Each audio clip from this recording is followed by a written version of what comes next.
So over the weekend, a horrendous terror attack in Israel. I think it's up to 11 now. Yep. People who have been killed. It started with 7. During the Holocaust Remembrance Day, on Friday services, you're seeing this rise in Palestinian terrorism again.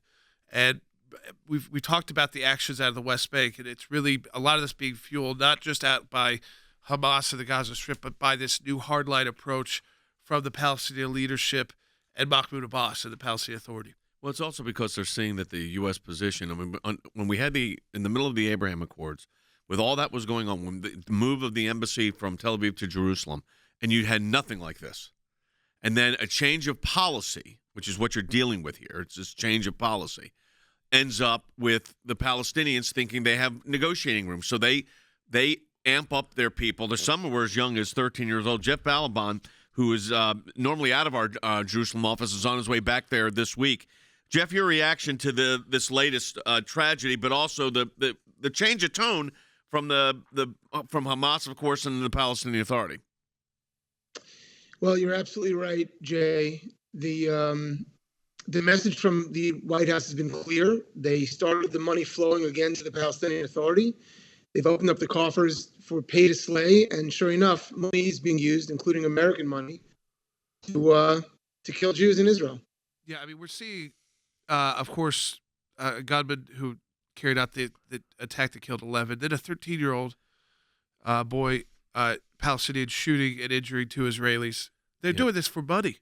Well, the 13-year-old may be somewhat radicalized, but he's being encouraged to do that by a family to get money. Because when Jeff mentions the pay for slave, literally martyr them. Yeah, a 13-year-old because his parents want the money that comes to the Palestinian Authority if you carry out one of these attacks. Because even if you don't kill people, you get arrested. If you're in jail and prison, they pay you money. You're getting so. All Let's these explain, benefits. Jeff. We keep saying pay to slay because people don't understand that. That's actually a program of the Palestinian Authority where they pay money to families of those that are either imprisoned or killed by for carrying out these attacks. But you know, it's interesting to me that during the previous administration you didn't see a lot of that, very little, because we cut off the money.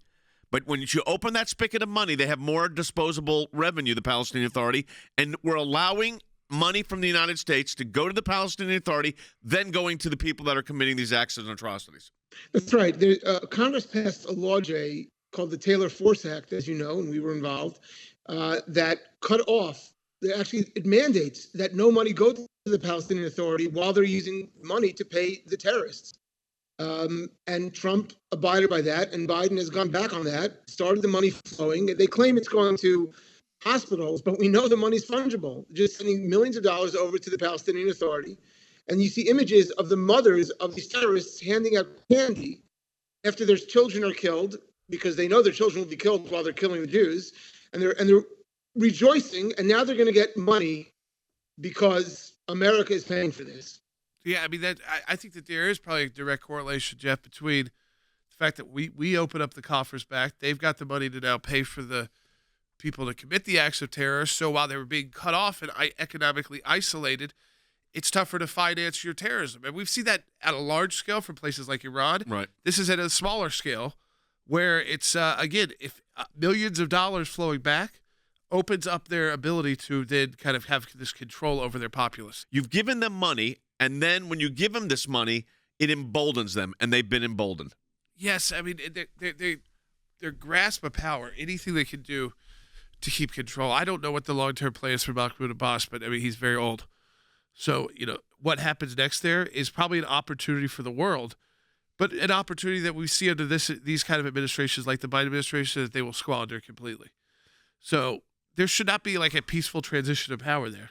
We should encourage moderates. We should encourage good actors to come forward who are not so corrupt, not stealing this money from the people. Well, I mean, they are known for that. How is Mahmoud Abbas a multimillionaire leading up to the because Palestinian they take, Authority? same thing with There's Yasser no Arafat. explanation other than stealing money because there's no business. No. Here's what Secretary Blinken has now said.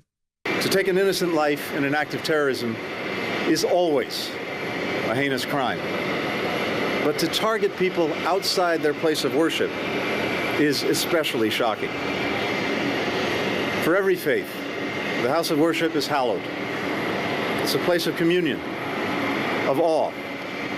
And, as the motto reminds us, of love. So Friday's attack was more than an attack on individuals.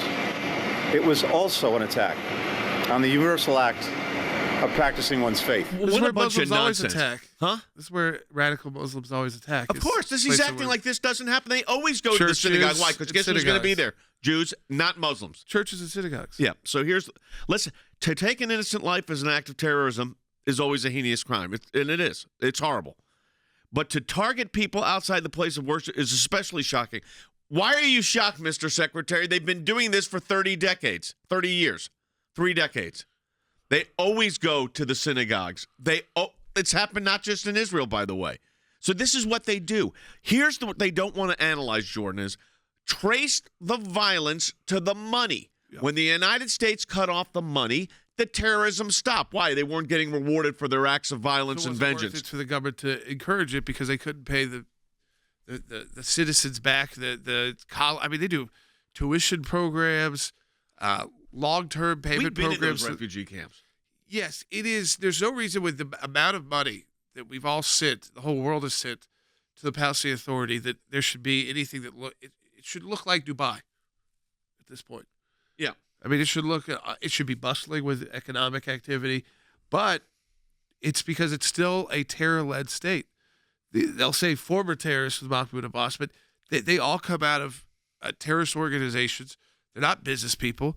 They haven't taken care of their own people. They haven't taken the resources that have been I can't even imagine any other place in the world that's received the kind of UN funding That they have. and the people still live in squalor not because of a lack of resources, but because of the corruption. 3 generations inside a refugee camp when billions of dollars a year are Yeah. given to the Palestinian Authority Everything's free. to get their people out of refugee camps. They want them in refugee camps. That's what you understand. The Palestinian Authority uses that horrible living situation. We've been to them. They are terrible. To create the anger against the Israelis.